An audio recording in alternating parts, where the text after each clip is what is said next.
ભાવનગરના વર્તેજ વિસ્તારમાં આ ઝેરી અને ભેળસેળયુક્ત દારૂ પીવાના કારણે 5 લોકોના મોત થઈ ગયા.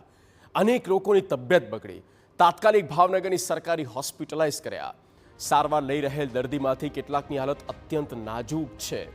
આ મામલે ટીવીની ટીમે આ અંગે નેફ્રોલોજી ડોક્ટર નીલવ શાહ અને ડોક્ટર ગુરજીતસિંહ સાથે કરી વાત.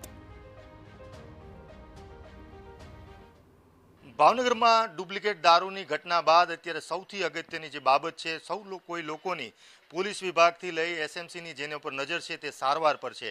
અત્યારે અમે ઊભા છીએ ભાવનગરની ખાનગી હોસ્પિટલમાં. ભાવનગરના બે નામાંકિત ડૉક્ટર ગુરજીતસિંહ અને ડૉક્ટર નીલવ શાહ અમારી સાથે જોડાયા છે, નેફ્રોલોજીસ્ટ ડૉક્ટર છે.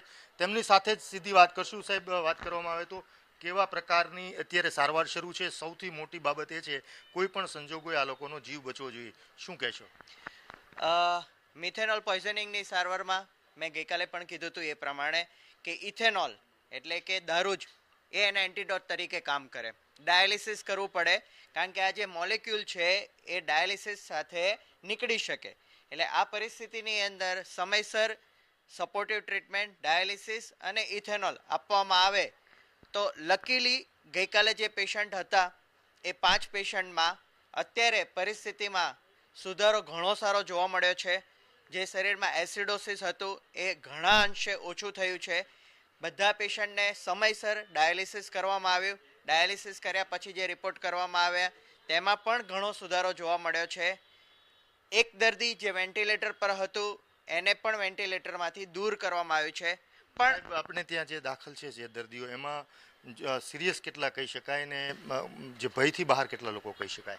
મારે ત્યાં દાખલ 5 દર્દીઓમાં 2 દર્દી સિરિયસ કન્ડિશનમાં હતા, 3 દર્દી સારી કન્ડિશનમાં હતા. એ 2 દર્દી સિરિયસ કન્ડિશનમાંથી પણ એક દર્દીમાં સુધારો ઘણો જોવા મળ્યો છે અને એ પણ આશા રાખીએ કે વેન્ટિલેટર પરથી તો બહાર કાઢી દીધા છે.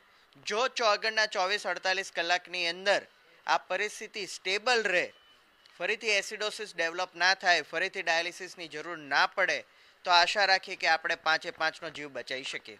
આ જે સમગ્ર ઘટનાની અંદર જે ગંભીર રીતે અત્યારે જે સારવાર લઈ રહ્યા છે તેમને જે સારવાર આપી રહ્યા છે તે ડૉક્ટર ગુરજીતસિંહ છે. તેમની સાથે